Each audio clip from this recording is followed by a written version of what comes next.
Hey guys, Dan from Everyday Tool Reviews. I gotta make this review kind of short because every time I try to film anything over 10 minutes, it won't let me upload it.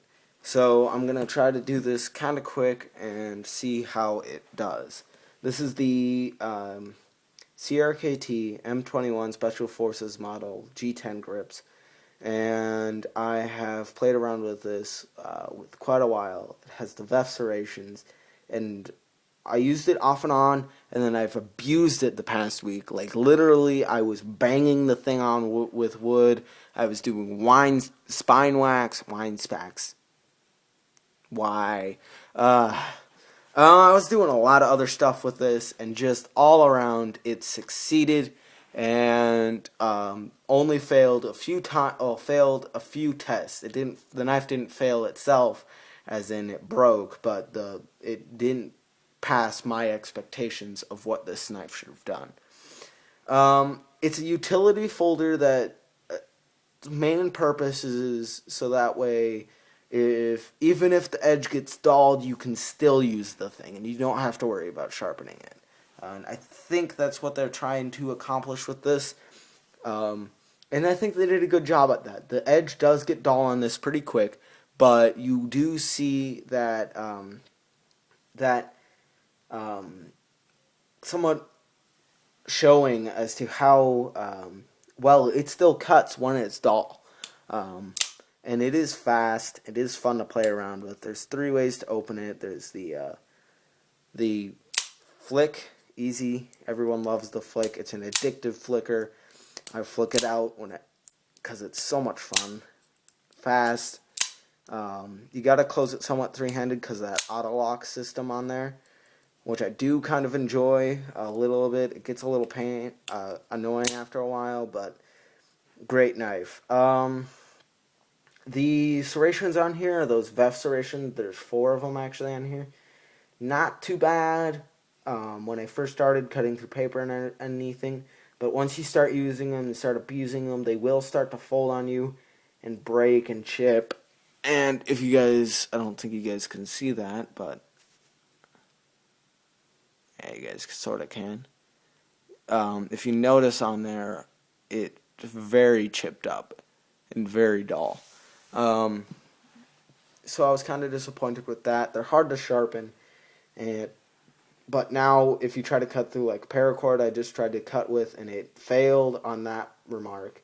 But if I'm trying to cut through wood, it just glides through it. If I cut through a water bottle, it glides through it, which is quite interesting because it's a dull blade on it right now. But so that's the flicker design. Sorry, I'm jumping around a bunch in this review. I gotta try to do this one quick. It is a flicker design, flip out design, with a liner lock system and the auto lock system on it. Nice fast movement. But the second way you can open it is using the thumb studs. But these really aren't thumb studs. They're made to make it so that way the blade doesn't go all the way back, doesn't just keep on going once it's tried to pass the locking point.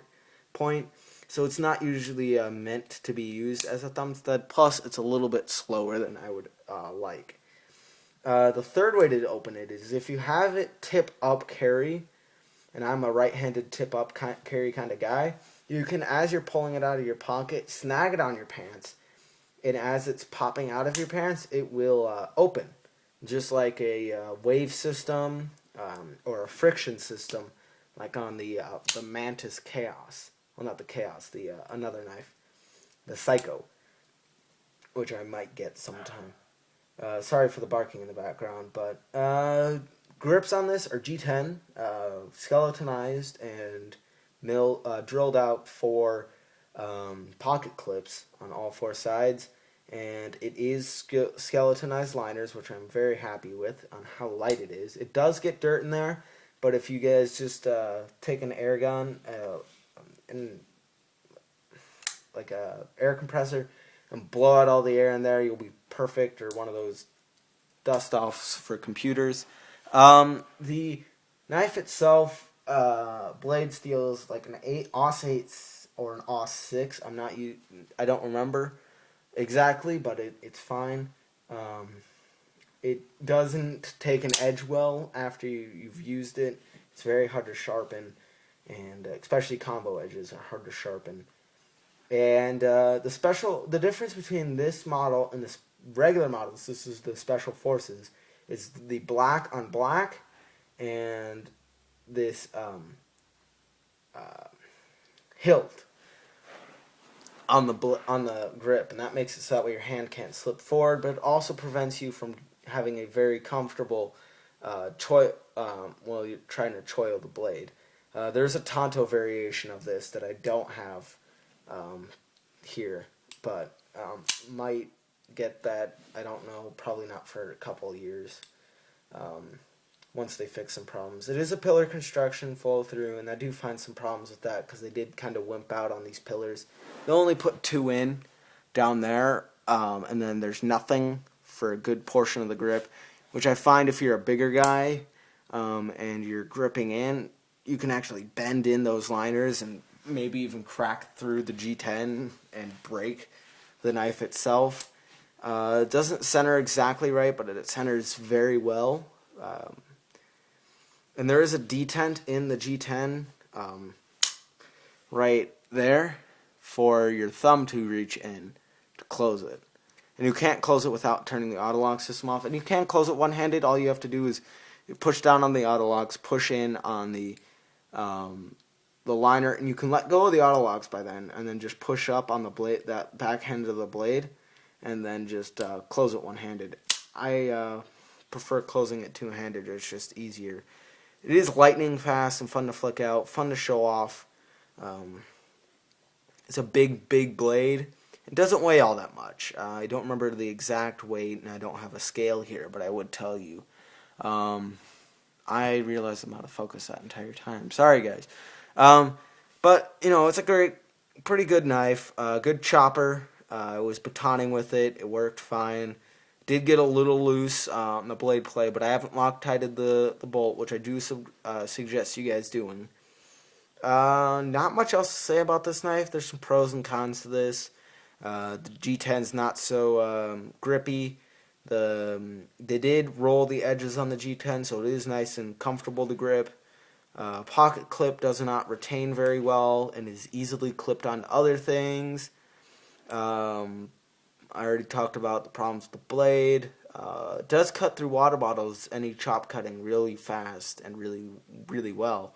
Liner does sit very nicely, but I fear that if you chop for too long and don't tighten it, you'll fail it, as another reviewer by the name of Nut and Fancy already did to his.